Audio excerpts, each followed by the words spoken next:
இதுவும் கடந்து போகும். மன்னன் ஒருவர் தன் அரசவை அறிஞர்களிடம், நான் எனக்காக ஒரு மோதிரம் செய்ய போகிறேன்.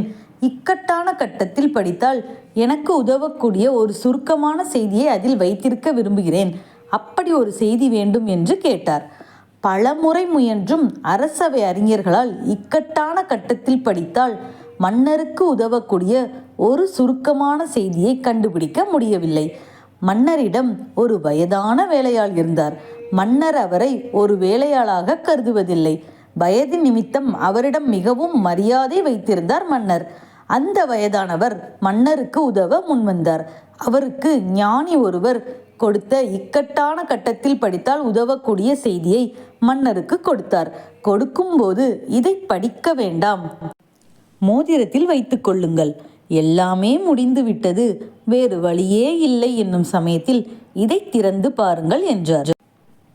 அந்த இக்கட்டான கட்டம் வந்தது. நாட்டின் மீது படையெடுப்பு நடந்தது. மன்னர் நாட்டை போரில் இழந்து தனது குதிரையில் தப்பித்து ஓடினார். பின்னால் எதிரிப்படையினர் துரத்தி வந்து கொண்டிருந்தனர். அப்போது பாதையும் முடிவுற்றது. வேறு வழியற்று ஒரு மலை முகடுக்குள் வந்தார் மன்னர். கீழே பெரும் பள்ளத்தாக்கு, மறுபக்கம் எதிரிகள். மன்னருக்கு அப்போது மோதிரத்தின் நினைவு வந்தது. அவர் மோதிரத்தில் வைக்கப்பட்டிருந்த செய்தியை எடுத்தார். அதில் இதுவும் கடந்து போகும் என்ற வாசகம் இருந்தது. செய்தியின்படியே எதிரிப்படையினர் கடந்து சென்று விட்டனர். மன்னரும் இக்கட்டான கட்டத்தில் இருந்து மீண்டார்.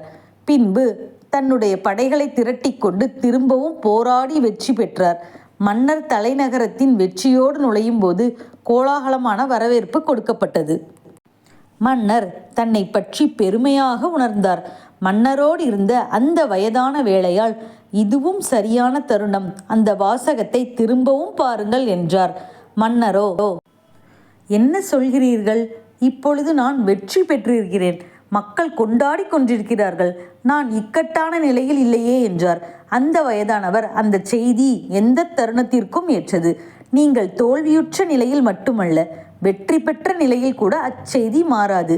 நீங்கள் இக்கட்டான நிலையில் இருக்கும்போது மட்டுமல்ல, வெற்றியாளராக இருக்கும் நிலையில் கூட அது தேவைதான் என்று கூறினார்.